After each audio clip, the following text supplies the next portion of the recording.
Alright, welcome back to today's, or tonight's, Sad Reality. I suppose it's 8 p.m., so I guess it's tonight, officially, but, I meant to record this earlier today before work, and I didn't.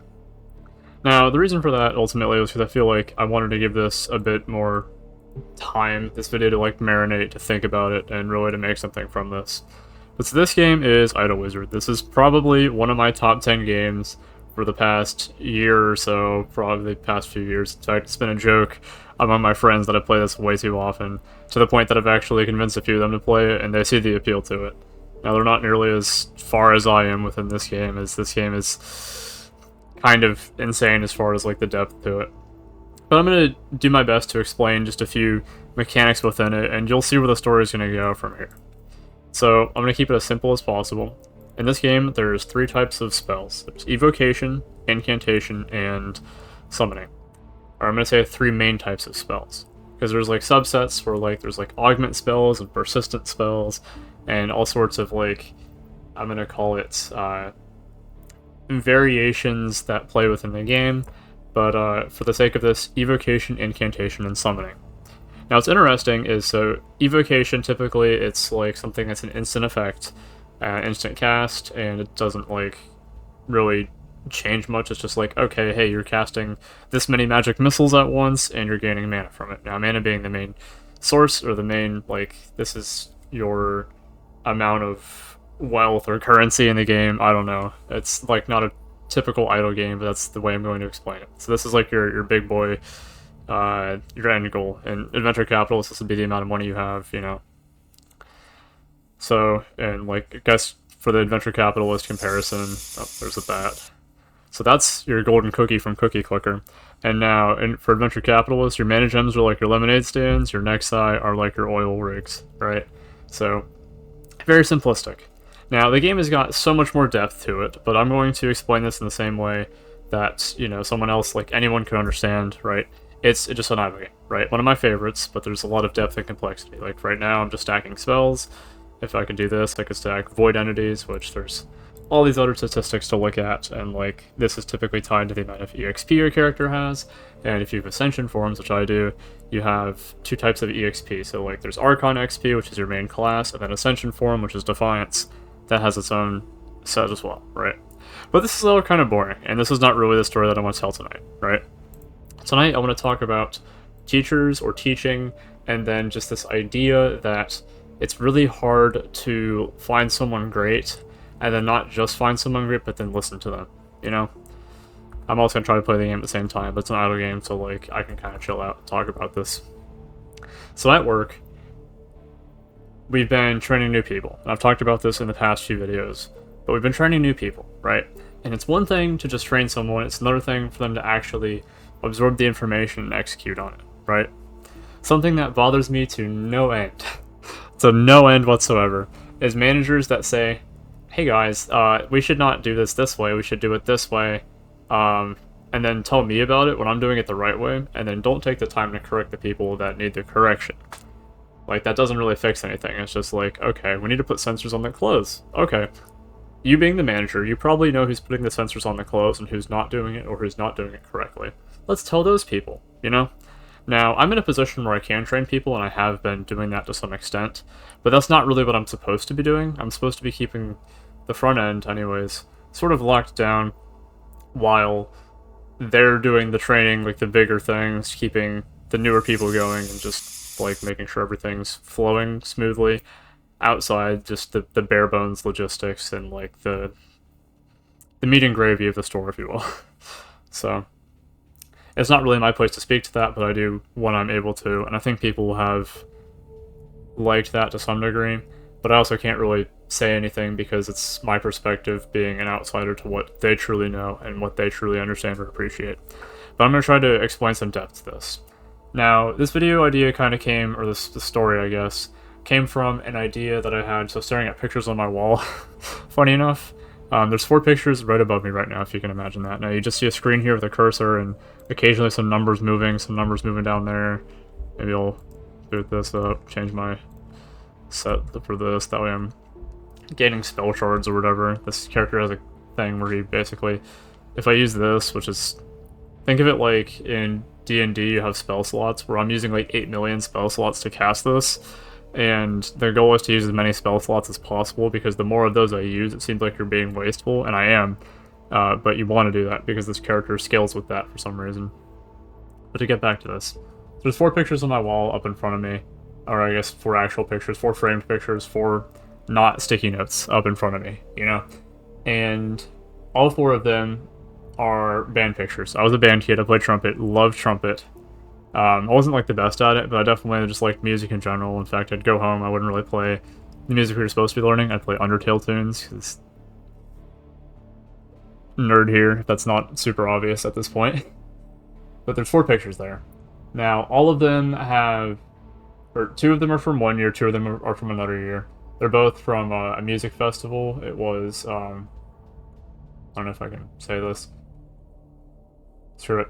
Gatlinburg, Tennessee, I think 2018, I think. So, I guess that's out there on the internet. I don't know if that really makes a difference. But I participated in jazz band back in middle school, and I absolutely loved it. And the band teacher is there with him, or with the 2 classes and all that. There's one serious picture for each year, and there's one silly picture for each year. And I find that really cool, really funny, and I remember a lot of the faces there, and there's a lot of good stories that go into it. But what I really want to talk about is the teacher.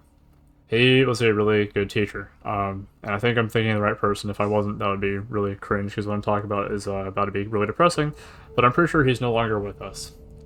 I don't remember the reason. I don't remember if it was cancer or something cancer adjacent, but it was just something that we weren't able to really fix, and it was kind of sudden, not really. I think I remember there being talks of it being for like a few months that he was kind of pretty sick, and then just one day he kind of passes on, you know?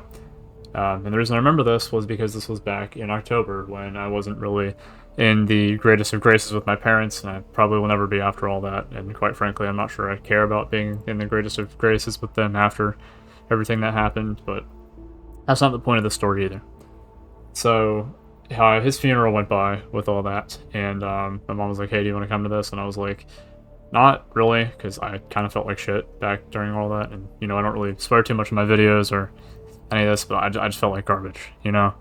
It was not a great period of my life, and I'm not going to say everything kind of fell apart around me, but thinking that, you know, you can just go after your dreams is not that realistic when you're not really supported for it, but that's, again, not the point. Okay.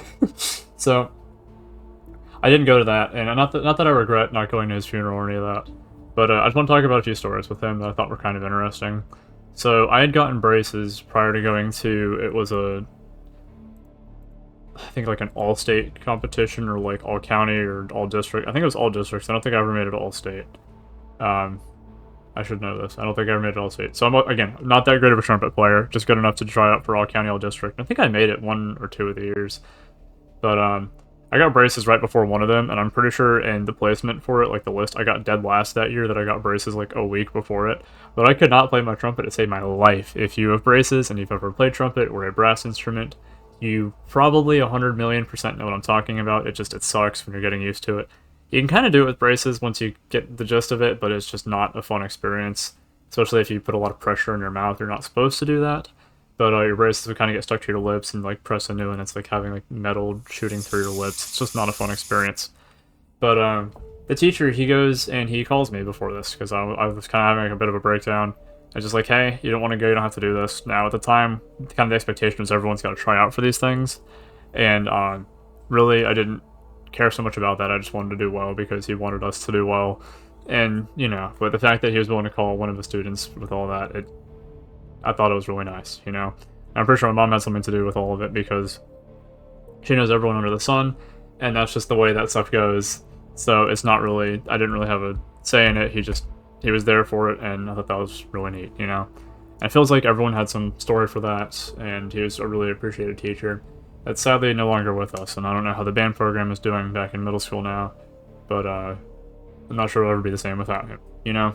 And that's just one great teacher within my life, you know? The video's not just to focus on that, it's to focus on all of the great teachers of the world. So what does this have to do with work, you know? When you see someone who's great at what they're doing, you know it. And he was a fantastic trumpet player. In fact, he actually, so he was a teacher, but in his not teaching time, he would actually perform live at a few of the places around here, and it's not like they were like local places or anything. We're talking like big stuff. Like he would do really impactful stuff. Like he was a really good player. So I don't really want to say names and all that. I'm not sure if I can, but so he knew what he was doing. Great guy, super humble with all that, and loved what he was doing. You know, he was doing it for the passion. Of course, you know, someone with that amount of talent could go on and pretty much play whatever they wanted, but of course, he was here teaching the next generation. You know, I think there's a lot of merit to that. But so when you see someone your age, for example, that's like a genius, or someone that just doesn't seem like they really function or operate like the way the rest of the world does, I think it's really easy to question that or almost reject it in the sense it's like, okay, this person's weird, they don't really understand this. But if someone has a greater understanding of the things that we don't, I feel like there's so much importance in putting aside the things, the preconceived notions we have about whatever it is and just listening to them, you know? And back to band stuff, I remember he's like, hey, practice your scales and all that. I didn't really do that so much. I didn't really care. You know, the people who succeeded the most in band, and whether it's a trumpet or any other instrument, is the people who learned their scales and learned it well. It was really good for like range and all these other things. You know, it's just not something I really cared about. I'd rather sit there and play my Undertale songs. But listen to the people that know more. You know, whether that's your manager, a teacher, or anyone in life. At the store that I work at, I have metrics that aren't heard of, really. And I've been pretty happy with that, and admittedly it's pretty hard to be humble with that. And I think I've briefly talked about this in a few other videos, and it's not that I want to talk about it.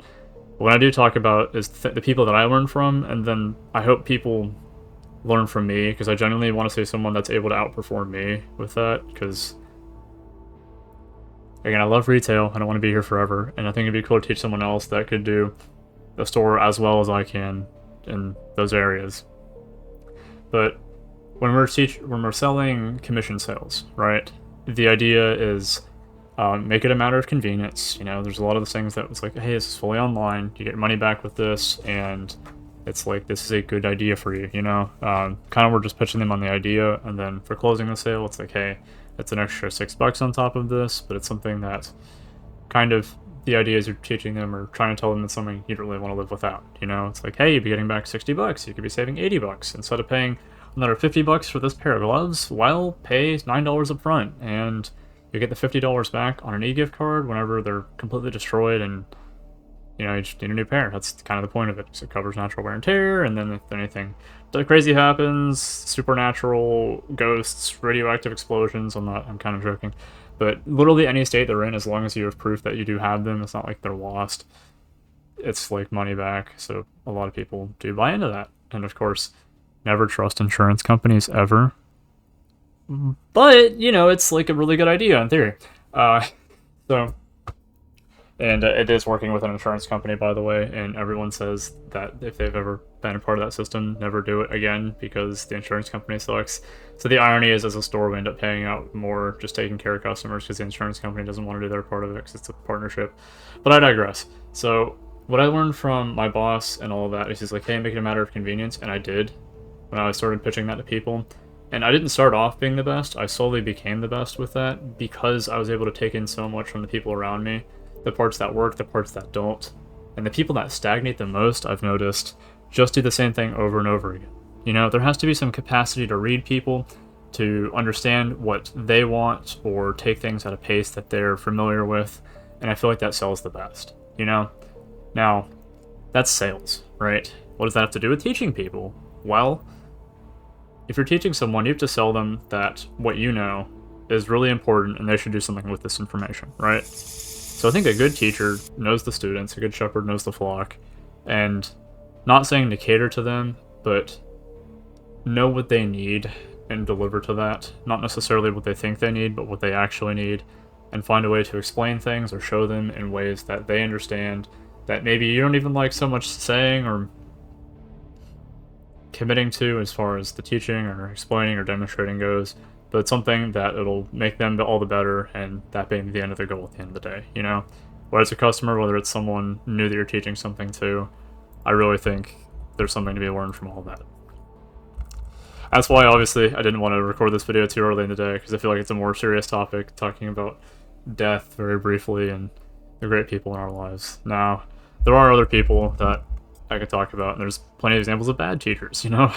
Teachers that I'm like, oh man, why were you here? Why are you teaching kids? Why are you even around kids? Uh, and those people I look back and I'm just like, I remember the awful things they did. In fact, I remember what their class was about. I didn't really learn anything from their class most of the time.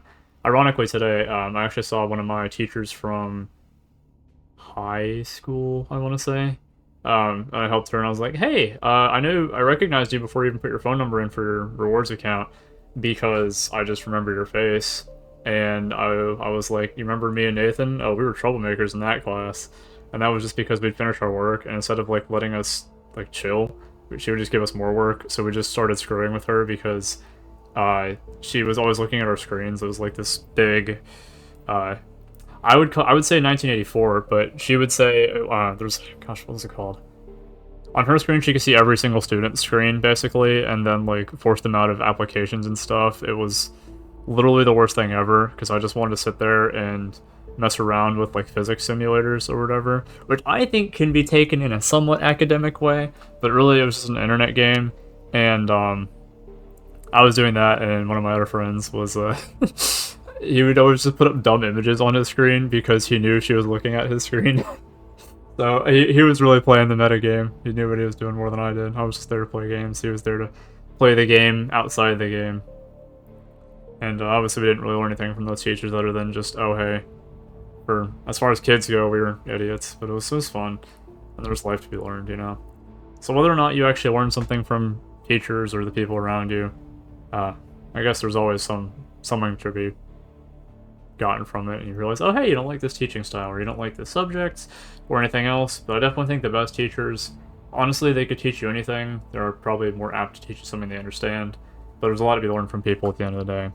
And whether you learned a little bit about this game, a little bit about my life, or any of that, I hope that's been a decent story for today's sad reality that I kind of missed earlier. Fantastic upload schedule. They call me Technoblade. Hopefully I don't die like him or my teacher and it's cancer related. But yeah, thanks for watching tonight's sad reality. Keep moving forward, I suppose.